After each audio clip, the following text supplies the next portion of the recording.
कि आज 25 अक्टूबर 2025 की बाबा की साकार वाणी है। बाबा कहते हैं, मीठे बच्चे, संगम युग पर ही तुम्हें आत्म अभिमानी बनने की मेहनत करनी पड़ती। सतयुग अथवा कलयुग में यह मेहनत होती नहीं। आज का प्रश्न है, श्री कृष्ण का नाम उनके माँ बाप से भी अधिक बाला है, क्यों? उत्तर में बाबा कहते हैं, क्योंकि श्री कृष्ण से पहले जिनका भी जन्म होता है वो जन्म योग बल से नहीं होता। श्री कृष्ण के माँ बाप ने कोई योग बल से जन्म नहीं लिया है। दूसरी पॉइंट, पूरी कर्मातीत अवस्था वाले राधे कृष्ण ही हैं, वही सदगति को पाते हैं। जब सब पापात्माएं खत्म हो जाती है तब गुलगुल पावन नई दुनिया में श्री कृष्ण का जन्म होता है। जब सभी पापात्माएं खत्म हो जाती हैं, समाप्त हो जाती है, तभी नई दुनिया, पावन दुनिया में श्री कृष्ण का जन्म होता है और उनका जन्म योग बल से होता है। और पूरी कर्मातीत अवस्था वाले राधे कृष्ण ही हैं, वही सदगति को पाते हैं। बाबा कहते हैं, नई दुनिया में श्री कृष्ण का जन्म होता है, उसे ही बैकुंठ कहा जाता है। जब सभी पापात्माएं खत्म हो जाती है तब नई पावन दुनिया बनती है और उसमें श्री कृष्ण का जन्म होता है, उसे ही बैकुंठ कहा जाता है।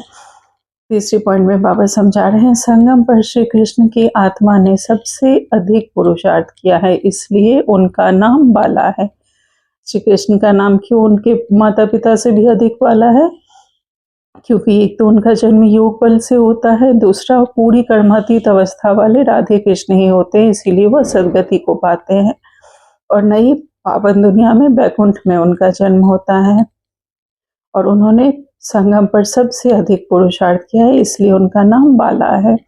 ओम शांति। मीठे मीठे रूहानी बच्चों को रूहानी बाप बैठ समझाते हैं। 5000 वर्ष बाद एक ही बार बच्चों को आकर पढ़ाते हैं, पुकारते भी हैं कि हम पतितों को आकर पावन बनाओ। तो सिद्ध होता है कि यह पतित दुनिया है, नई दुनिया पावन दुनिया थी। नया मकान खूबसूरत होता है, जैसे पुराना टूटा फूटा हो जाता है, बरसात में गिर पड़ता है। अभी तुम बच्चे जानते हो कि बाप आया है नई दुनिया बनाने, अभी पढ़ा रहे हैं, फिर 5000 वर्ष बाद पढ़ाएंगे। अभी जैसे बाबा पढ़ा रहे वैसे हमें फिर कल बाद 5000 वर्ष बाद फिर पढ़ाएंगे। ऐसे कभी कोई साधु संत आदि अपने फॉलोअर्स को नहीं पढ़ाएंगे, उन्हें यह पता ही नहीं है, ना खेल का पता है, क्योंकि निवृत्ति मार्ग वाले हैं। बाप बिगड़ कोई भी सृष्टि के आदि मध्य अंत का राज समझ ना सके। बाबा के बिना कोई भी हमें सृष्टि के आदि मध्य अंत का राज समझा नहीं सकता है हम बच्चों को। बाबा कहते हैं, आत्मा अभिमानी बनने में ही बच्चों को मेहनत लगती है, क्योंकि आधा कल्प में तुम कभी आत्माभिमानी बने ही नहीं हो। अब बाप कहते हैं, अपने को आत्मा समझो, ऐसे नहीं आत्मा सो परमात्मा नहीं। अपने को आत्मा समझ परम पिता परमात्मा शिव को याद करना है। याद की यात्रा मुख्य है, जिससे ही तुम पतित से पावन बनते हो। इसमें कोई स्थूल बात नहीं, कोई नाक कान आदि नहीं बंद करना है। मूल बात है अपने को आत्मा समझ बाबा को याद करना है। तुम आधा कल्प से हिरे हुए हो देह अभिमान में रहने से। पहले अपने को आत्मा समझेंगे तब आपको याद कर सकेंगे। जब हमें अपना परिचय होगा, हम आत्मा हैं और हमारे पिता परमात्मा हैं, तभी हम बाबा को याद कर सकेंगे। बाबा कहते हैं, भक्ति मार्ग में भी बाबा बाबा कहते आए हैं। बच्चे जानते हैं सतयुग में एक ही लौकिक बाप है, वहाँ पारलौकिक बाप को याद नहीं करते हैं क्योंकि सुख है। भक्ति मार्ग में फिर दो बाप बन जाते हैं, लौकिक और पारलौकिक। दुख में सब पारलौकिक बाप को याद करते हैं। सतयुग में भक्ति होती नहीं, वहाँ तो है ही ज्ञान की प्रारब्ध। सतयुग में कोई भक्ति नहीं होगी। अभी जो हम ज्ञान ले रहे हैं बाबा से, उसकी प्रारब्ध हमें सतयुग में मिलेगी। बाबा कहते हैं, ऐसे नहीं कि ज्ञान रहता है, इस समय के ज्ञान की प्रारब्ध मिलती है। बाप तो एक ही बार आते हैं, आधा कल्प बेहद के बाप का सुख का वर्षा रहता है, फिर लौकिक बाप से आधा कल्प का वर्षा मिलता है। यह मनुष्य नहीं समझा सकते। यह है नई बात। 5000 वर्ष में संगम युग पर एक ही बार बाप आते हैं, जबकि कलयुग अंत और सतयुग के आदि का संगम होता है। कलयुग समाप्त होता है और सतयुग का आरंभ होता है। उसके संगम पर बाबा आते हैं नई दुनिया फिर से स्थापन करने। नई दुनिया में इन लक्ष्मी नारायण का राज्य था। फिर त्रेता में राम राज्य था। बाकी देवताओं आदि के जो इतने चित्र बनाए हैं वह सब है भक्ति मार्ग की सामग्री। बाप कहते हैं इन सब को भूल जाओ, अभी अपने घर को और पावन दुनिया को याद करो। ज्ञान मार्ग है समझ का मार्ग, जिससे तुम एक ईश्वर समझदार बन जाते हो। कोई दुख नहीं रहता। सतयुग में कभी कोई ऐसे नहीं कहेंगे कि हमको शांति चाहिए। कहा जाता है ना, मांगने से मरना भला। बाप तुमको ऐसा साहूकार बना देते हैं जो देवताओं को भगवान से कोई चीज मांगने की दरकार नहीं होती। सतयुग में बाबा हमें ऐसा बना देते हैं कि हमें किसी से कोई चीज मांगने की दरकार नहीं। बाबा कहते हैं यहाँ तो दुआएं मांगते हैं ना, पोप आदि आते हैं तो कितना दुआ लेने जाते हैं, पोप कितनों की शादी कराते हैं। बाबा तो यह काम नहीं करते। भक्ति मार्ग में जो पास्ट हो गया सो अब हो रहा है, सो फिर रिपीट होगा। दिन प्रतिदिन भारत कितना गिरता जाता है। अभी तुम हो संगम पर, बाकी सब है कलयुगी मनुष्य। जब तक यहाँ न आए तब तक कुछ भी समझ न सके कि अभी संगम है व कलयुग है। एक ही घर में बच्चे समझते हैं संगम पर है। बाप कहेंगे हम कलयुग में हैं तो कितनी तकलीफ हो पड़ती है। खान पान आदि का भी झंझट हो पड़ता है। जो बाबा के ज्ञान में नहीं चलते तो वो तो कलयुग में हैं, और जो बाबा के ज्ञान में चल रहे हैं वो बाबा के ब्राह्मण बच्चे संगम पर है। तो बाबा कहते हैं कितनी तकलीफ होती है, खान पान आदि का भी झंझट पड़ता है। बाबा कहते हैं तुम संगम युगी हो, शुद्ध पवित्र भोजन खाने वाले। देवताएं कभी प्याज आदि थोड़ी ही खाते हैं। इन देवताओं को कहा ही जाता है निर्विकारी। भक्ति मार्ग में सब तमो प्रधान बन गए हैं। अब बाप कहते हैं सतो प्रधान बनो। कोई भी ऐसा नहीं है जो समझे कि आत्मा पहले सतो प्रधान थी फिर तमो प्रधान बनी है, क्योंकि वह तो आत्मा को निर्लेप समझते हैं। आत्मा सो परमात्मा है ऐसे कह देते हैं। बाप कहते हैं ज्ञान सागर मैं ही हूँ। जो इन देवी देवता धर्म के होंगे वह सब आकर फिर से अपना वर्षा लेंगे। अभी सैपलिंग लग रही है, तुम समझ जाएंगे यह इतना ऊंच पद पाने लायक नहीं है। घर में जाकर शादियां आदि करते छी छी होते रहते हैं तो समझाया जाता है ऊंच पद नहीं पा सकते। यह रजाई स्थापन हो रही है। बाप कहते हैं मैं तुमको राजाओं का राजा बनाता हूँ तो प्रजा जरूर बनानी पड़े, नहीं तो राज्य कैसे पाएंगे। यह गीता के अक्षर है ना, इनको कहा ही जाता है गीता का युग। तुम राजयोग सीख रहे हो, जानते हो आदि सनातन देवी देवता धर्म का फाउंडेशन लग रहा है। सूर्यवंशी चंद्रवंशी दोनों रजाएं स्थापन हो रही है। ब्राह्मण कुल स्थापन हो चुका है। ब्राह्मण ही फिर सूर्यवंशी चंद्रवंशी बनते हैं। जो अच्छी रीति मेहनत करेंगे वह सूर्यवंशी बनेंगे, और धर्म वाले जो आते हैं वह आते ही हैं अपनी धर्म की स्थापना करते। पीछे उस धर्म की आत्माएं आती रहती है, धर्म की वृद्धि होती जाती है। समझो कोई क्रिश्चियन है तो उन्हों का बीज रूप क्राइस्ट ठहरा। तुम्हारा बीज रूप कौन है? बाप, क्योंकि बाप ही आकर स्वर्ग की स्थापना करते हैं ब्रह्मा द्वारा। ब्रह्मा को ही प्रजापिता कहा जाता है, रचता नहीं कहेंगे। इन द्वारा बच्चे अडॉप्ट किए जाते हैं। ब्रह्मा को भी तो क्रिएट करते हैं ना। बाप आकर प्रवेश कर यह रचते हैं। शिव बाबा कहते हैं तुम मेरे बच्चे हो। ब्रह्मा भी कहते हैं तुम मेरे साकारी बच्चे हो। अभी तुम काले छीछी बन गए हो, अब फिर ब्राह्मण बने हो। इस संगम पर ही तुम पुरुषोत्तम देवी देवता बनने की मेहनत करते हो। देवताओं को और शूद्रों को कोई मेहनत नहीं करनी पड़ती। तुम ब्राह्मणों को मेहनत करनी पड़ती है देवता बनने के लिए। बाप आते ही हैं संगम पर। यह है बहुत छोटा युग, इसलिए इसको लीप युग कहा जाता है। इसको कोई नहीं जानते। बाप को भी मेहनत लगती है, ऐसे नहीं झट से नई दुनिया बन जाती है। तुमको देवता बनने में टाइम लगता है। जो अच्छे कर्म करते हैं तो अच्छे कुल में जन्म लेते हैं। अभी तुम नंबरवार पुरुषार्थ अनुसार गुल गुल बन रहे हो।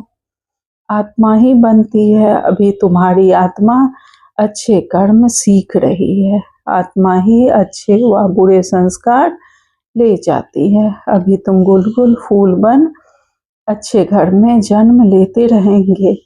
यहाँ जो अच्छा पुरुषार्थ करते हैं तो जरूर अच्छे कुल में जन्म लेते रहेंगे। नंबरवार तो है ना, जैसे जैसे कर्म करते हैं ऐसा जन्म लेते हैं। जब बुरे कर्म करने वाले बिल्कुल खत्म हो जाते हैं फिर स्वर्ग स्थापन हो जाता है, झांट छूट होकर।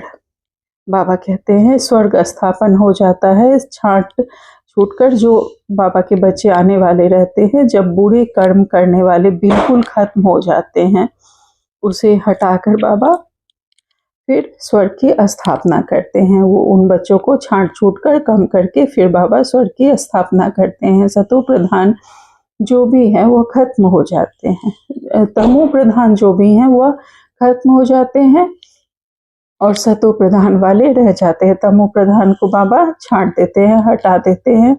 फिर बाबा कहते हैं फिर नए देवताओं का आना शुरू होता है। जब भ्रष्टाचारी सब खत्म हो जाते हैं तब श्री कृष्ण का जन्म होता है। तब तक बदली सदली होती रहती है। जब कोई छीछी नहीं रहेगा तब श्री कृष्ण आएगा। तब तक तुम आते जाते रहेंगे। श्री कृष्ण को रिसीव करने वाले माँ बाप भी पहले से चाहिए ना। फिर सब अच्छे अच्छे रहेंगे, बाकी चले जाएंगे, तभी उसको स्वर्ग कहा जाएगा। तुम श्री कृष्ण को रिसीव करने वाले रहेंगे, भल तुम्हारा छीछी जन्म होगा। क्योंकि रावण राज्य है ना, शुद्ध जन्म तो हो ना सके। गुल गुल पवित्र जन्म श्री कृष्ण का ही पहले पहले होता है। उसके बाद नई दुनिया बैकुंठ कहा जाता है। श्री कृष्ण बिल्कुल गुलगुल नई दुनिया में आएंगे। रावण संप्रदाय बिल्कुल खत्म हो जाएगी। श्री कृष्ण का नाम उनके माँ बाप से भी बहुत बाला है। श्री कृष्ण के माँ बाप का नाम इतना बाला नहीं है। श्री कृष्ण से पहले जिनका जन्म होता है वो योग बल से जन्म नहीं कहेंगे। ऐसे नहीं श्री कृष्ण के माँ बाप ने योग बल से जन्म लिया है, नहीं। अगर ऐसा होता तो उन्हों का भी नाम बाला होता। तो सिद्ध होता है कि उनके माँ बाप ने इतना पुरुषार्थ नहीं किया जितना श्री कृष्ण ने किया। यह सब बातें आगे चलकर तुम समझते जाएंगे। पूरी कर्मातीत अवस्था वाले श्री कृष्ण और राधे ही हैं, वही सदगति में आते हैं। पाप आत्माएं सब खत्म हो जाती है, तब उन्हों का जन्म होता है। फिर कहेंगे पावन दुनिया। इसलिए श्री कृष्ण का नाम बाला है, माँ बाप का इतना नहीं। आगे चल तुमको बहुत साक्षात्कार होंगे। टाइम तो पड़ा है, तुम किसको भी समझा सकते हो। हम यह बनने के लिए पढ़ रहे हैं। विश्व में इनका राज्य अब स्थापन हो रहा है। हम किसी को भी समझा सकते हैं कि हम देवता बनने की पढ़ाई पढ़ रहे हैं। विश्व में अब सतयुग की स्थापना हो रही है। बाबा कहते हैं हमारे लिए तो नई दुनिया चाहिए। अभी तुमको दैवी संप्रदाय नहीं कहेंगे, तुम हो ब्राह्मण संप्रदाय। देवता बनने वाले हो, दैवी संप्रदाय बन जाएंगे, फिर तुम्हारी आत्मा और शरीर दोनों स्वच्छ होंगे। अभी तुम संगम युगी पुरुषोत्तम बनने वाले हो। यह सारी मेहनत की बात है। याद से विक्रमाजीत बनना है। तुम खुद कहते हो याद घड़ी घड़ी भूल जाती है। बाबा पिकनिक पर बैठते हैं तो बाबा को ख्याल रहता है हम याद में नहीं रहेंगे तो बाबा क्या कहेंगे। इसलिए बाबा कहते तुम याद में बैठ पिकनिक करो। कर्म करते मासूक को याद करो तो बिगड़ विनाश होंगे, इसमें ही मेहनत है। याद से आत्मा पवित्र होगी, अविनाशी ज्ञान धन भी जमा होगा। फिर अगर अपवित्र बन जाते हैं तो सारा ज्ञान बह जाता है। पवित्रता ही मुख्य है। बाप तो अच्छी अच्छी बात ही समझाते हैं। यह सृष्टि के आदि मध्य अंत का ज्ञान तो और कोई भी समझा नहीं सकता। किसी में यह ज्ञान है ही नहीं। और जो भी सत्संग आदि हैं वह सब है भक्ति मार्ग के। बाबा ने समझाया है भक्ति वास्तव में प्रवृत्ति मार्ग वालों को ही करनी है। तुम्हारे में कितनी ताकत रहती है, घर बैठे तुमको सुख मिल जाता है। सर्वशक्तिवान बाप से तुम इतनी ताकत लेते हो। सन्यासियों में भी पहले ताकत थी, जंगलों में रहते थे, अभी तो कितने बड़े बड़े फ्लैट बनाकर रहते हैं। अभी वह ताकत नहीं है जैसे तुम्हारे में भी पहले सुख की ताकत रहती है, फिर गुम हो जाती है। उन्हों में भी पहले शांति की ताकत थी, अब वह ताकत नहीं रही है। आगे तो सच कहते थे कि रचता और रचना को हम नहीं जानते, अभी तो अपने को भगवान शिवोहम कह बैठते हैं। बाप समझाते हैं इस समय सारा झाड़ तमो प्रधान है, इसलिए सभी का उद्धार करने मैं आता हूँ। इस दुनिया को अब बदलनी है। बाबा कहते हैं यह दुनिया अब बदलनी है, सभी आत्माएं वापस चली जाएंगी। एक भी नहीं जिसको यह पता हो कि हमारी आत्मा में अविनाशी पाठ भरा हुआ है, जो फिर से रिपीट करेंगे। आत्मा इतनी छोटी है, इसमें अविनाशी पाठ भरा है जो कभी विनाश नहीं होता। इसमें बुद्धि बड़ी अच्छी पवित्र चाहिए, वह तब होगी जब याद की यात्रा में मस्त रहेंगे। मेहनत सिवाय पद थोड़ी ही मिलेगा, इसलिए गाया जाता है चढ़े तो चाखे प्रेम रस, गिरे तो चकनाचूर। कहाँ ऊंचते ऊंच राजाओं का डबल सिरताज और कहाँ प्रजा पढ़ाने वाला तो एक ही है। इसमें समझ बड़ी अच्छी चाहिए।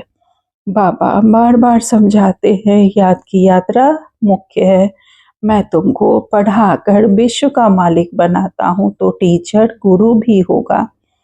बाप तो है ही टीचरों का टीचर, बापू का बाप यह तो तुम बच्चे जानते हो। हमारा बाबा बहुत प्यारा है, ऐसे बाप को तो बहुत याद करना है, पढ़ना भी पूरा है। बाप को याद नहीं करेंगे तो पाप हमारे नष्ट नहीं होंगे। बाप सभी आत्माओं को साथ ले जाएंगे, बाकी शरीर सब खत्म हो जाएंगे। आत्माएं अपने अपने धर्म के सेक्शन में जाकर निवास करती है। अच्छा, मीठे मीठे से खिलते बच्चों प्रति माता पिता बाप दादा का याद प्यार और गुड मॉर्निंग। रूहानी बाप की रूहानी बच्चों को नमस्ते। हम सब रूहानी बच्चों की रूहानी माता पिता बाप दादा को याद प्यार गुड मॉर्निंग और नमस्ते नमस्ते नमस्ते। शुक्रिया बाबा, आपका पद्मा पदम शुक्रिया। अवधारणा के लिए मुख्य सार में बाबा ने पहली पॉइंट कही है, बुद्धि को पवित्र बनाने के लिए याद की यात्रा में मस्त रहना है। कर्म करते एक मासूक की याद रहे तब ही हम विकर्माजीत बनेंगे। दूसरी पॉइंट में बाबा ने कहा है इस छोटे से युग में मनुष्य से देवता बनने की मेहनत करनी है। अच्छे कर्मों के अनुसार अच्छे संस्कारों को धारण कर अच्छे कुल में जाना है। बाबा कहते हैं इस छोटे से संगम युग पर मनुष्य से देवता बनने के लिए हमें मेहनत करनी है, अच्छे कर्म करने हैं और उसी अनुसार अच्छे संस्कारों को धारण कर और अच्छे कुल में हमें जाना है। आज बाबा ने हमें वरदान दिया है सहज सफलता मूर्त भाव। बाबा कहते हैं अपने रूहानी लाइट्स द्वारा वायुमंडल को परिवर्तन करने वाले करने की सेवा करने वाले सहज सफलता मूर्त भाव। अपनी रूहानी लाइट्स द्वारा वायुमंडल को परिवर्तित करने की सेवा करने वाले बाबा के हम सहज सफलता मूर्त बच्चे हैं। विस्तार में बाबा कहते हैं जैसे साकार सृष्टि में जिस रंग की लाइट जलाते हो वही वातावरण हो जाता है। अगर हरी लाइट होती है तो चारों ओर वही प्रकाश फैल जाता है। लाल लाइट जलाते हो तो लाल वायुमंडल बन जाता है। बाबा कहते हैं जैसे ही लाल लाइट जलाते हो तो याद का वायुमंडल बन जाता है। जब स्थूल लाइट वायुमंडल को परिवर्तित कर देती है तो आप लाइट हाउस भी पवित्रता की लाइट और सुख की लाइट से वायुमंडल को परिवर्तित करने की सेवा करो तो सफलता मूर्त बन जाएंगे। स्थूल लाइट आंखों से देखते हैं, रूहानी लाइट अनुभव से जानेंगे। हमारे द्वारा सुख शांति की वाइब्रेशन फैलेगी। बाबा कहते हैं हमें अपने द्वारा लाइट हाउस बनकर हमें पवित्रता की लाइट, सुख की लाइट का वायुमंडल बनाना है। आज स्लोगन में बाबा ने कहा है व्यर्थ बातों में समय और संकल्प गंवाना यह भी अपवित्रता है। आज का व्यक्ति सारे हैं, कोई भी खजाना कम खर्च करके अधिक प्राप्ति कर लेना यही योग का प्रयोग है। मेहनत कम सफलता ज्यादा, इस विधि से प्रयोग करो। जैसे समय व संकल्प श्रेष्ठ खजाने हैं तो संकल्प कम से कम खर्च हो लेकिन प्राप्ति ज्यादा हो। जो साधारण व्यक्ति 2-4 मिनट संकल्प चलाने के बाद, सोचने के बाद सफलता या प्राप्ति कर सकता है वह आप 1-2 सेकंड में कर सकते हो। इसको कहते हैं कम खर्चा वाला नसीब। खर्च कम करो लेकिन प्राप्ति 100 गुना हो। इसी समय की व संकल्प की जो बचत होगी वह औरों की सेवा में लगा सकेंगे, दान पुण्य कर सकेंगे, वही योग का प्रयोग है। अच्छा, ओम शांति। शुक्रिया बाबा।